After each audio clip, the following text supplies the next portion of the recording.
Bonjour et bienvenue sur ma chaîne Cours de français. J'espère que vous allez bien.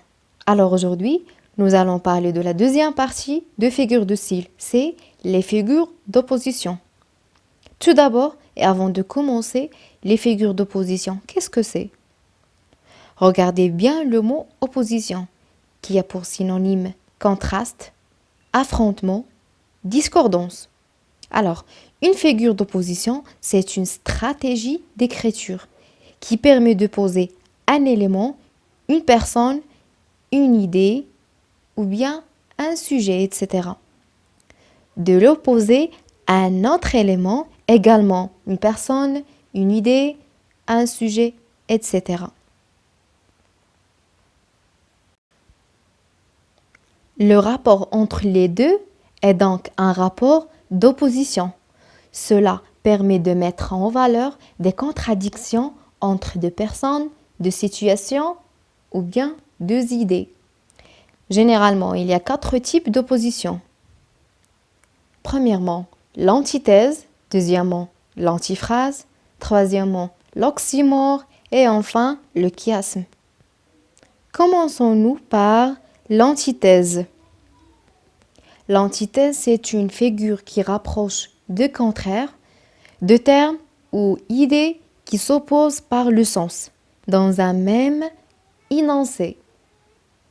Par exemple, il est riche en province, mais il devient pauvre à Paris.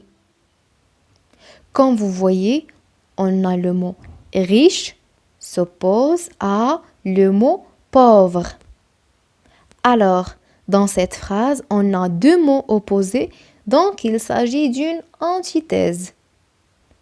Passons maintenant à l'antiphrase. C'est quoi l'antiphrase? C'est dire le contraire de ce que l'on veut exprimer. Par exemple, avec cette très mauvaise note, je te dis bravo, continue comme ça. Alors, quelqu'un qui a une mauvaise note, on ne le dit pas oh bravo, continue comme ça. Donc ici, le contraire de ce qu'on le veut dire. Alors, il s'agit de l'antiphrase. L'oxymore, c'est une figure qui consiste à unir deux mots apparemment contradictoires dans un même énoncé, souvent côte à côte. L'oxymore est proche de l'antithèse.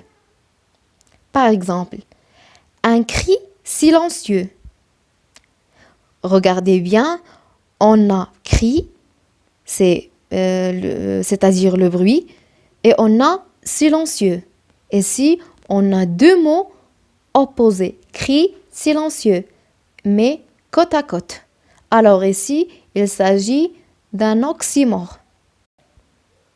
Et enfin, le chiasme. Le chiasme, c'est une figure qui consiste à inverser l'ordre des mots de deux groupes de mots ou de deux phrases. Par exemple, il faut manger pour vivre et non pas vivre pour manger. Observez bien, on a manger pour vivre et vivre pour manger. C'est l'inverse.